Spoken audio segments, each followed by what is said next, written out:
Sir Henri Charles Wilfrid Laurier, better known as Wilfrid Laurier, was born in November 1841 in Saint-Lan, Canada East, now Quebec, and died of a heart attack in February 1919, aged 77, in Ottawa. He was Canada's first French-speaking Prime Minister, or like native French speaker Prime Minister. He was the country's second Roman Catholic Prime Minister, John Thompson having been the first one. He was known as a silver-tongued orator. He favored compromises. He declared, I think during his last election campaign as Prime Minister in 1911, that he was neither a traitor to the Protestants nor a traitor to the Catholics. He was neither a traitor to the British Empire nor a warmonger, but he was a Canadian, to paraphrase this quote.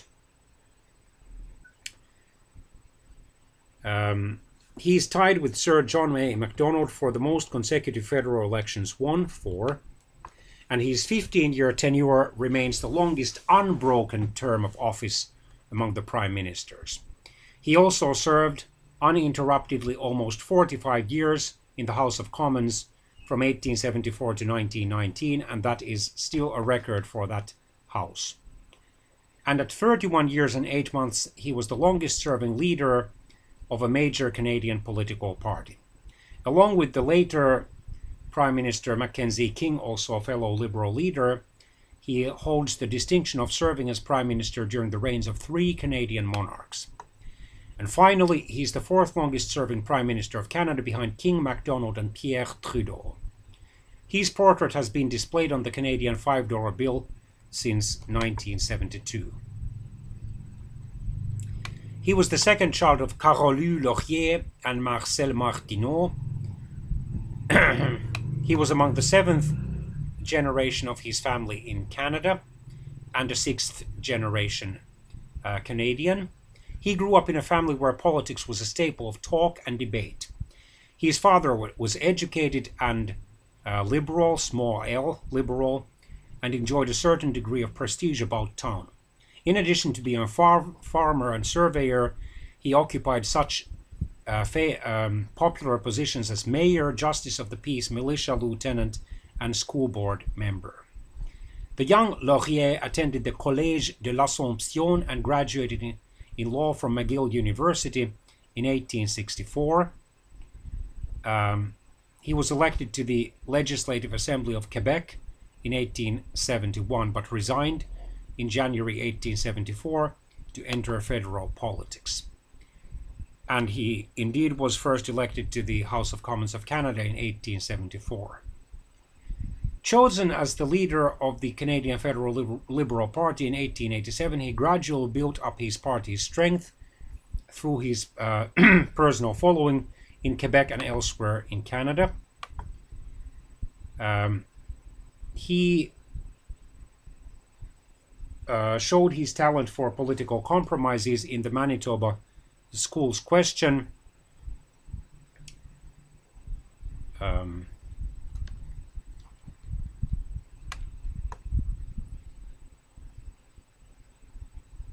He proposed a compromise stating that Catholics in Manitoba, who were also for the great majority French Canadian, could have a Catholic education if there were enough students to warrant it, on a school-by-school basis.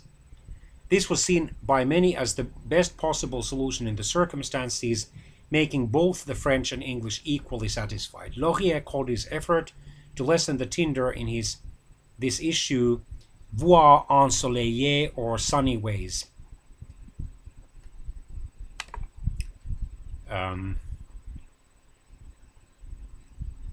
Laurier eventually decided to send a volunteer Canadian force to the Boer War, but Henri Bourassa, a fellow Quebecer, continued to oppose any form of military involvement.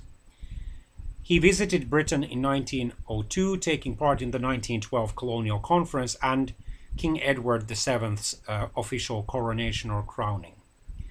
In 1905, Saskatchewan and Alberta entered the Canadian Confederation as provinces, and the Yukon Territory Act in 1898 had separated the Yukon from the Northwest Territories. In July 1910, while in Saskatoon to attend the opening of the University of Saskatchewan, he bought a newspaper from a 14-year-old boy by the name of John Diefenbaker, who would later serve as a progressive conservative Prime Minister of Canada. The young Diefenbaker, who recognized that the Prime Minister shared what he thought about Canada and amused him. He inquired about, and Laurier, for his part, inquired about what Diefenbaker was doing and expressed the hope that he would be a great man someday. The boy ended the conversation by saying, "Well, Mr. Prime Minister, I can't waste any more time on you. I must get back to work." In August 1911, Wilfrid Laurier signed an order in council that had been promoted by Interior Minister Frank Oliver and approved by the cabinet earlier that month.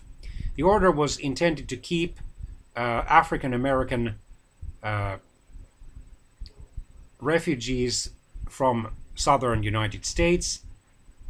The Negro race is deemed unsuitable to the climate and requirements of Canada. The order, however, was never called upon, as efforts by immigration officials had already reduced the number of African Americans migrating to Canada. The order was cancelled already in October 1911. Laurier advanced the Naval Service Bill of 1910, which created the Canadian Naval Service. The Navy would initially consist of 5 cruisers and 6 destroyers. In times of crisis, it could be made subordinate to the British Royal Navy. The idea was praised at the 1911 Imperial Conference in London, but it proved unpopular among the Canadian politicians, especially in Quebec, as ex-Liberal Henri Bourassa organized an anti-Laurier force. In 1911, another controversy arose, which would cost Laurier his prime ministership. He supported trade reciprocity with the United States, and the Conservatives denounced the deal and played on long-standing fears that reciprocity could eventually lead to the US annexation of Canada. He remained the leader of the opposition until he died in 1919. He refused to join the National or Unionist government in 1917.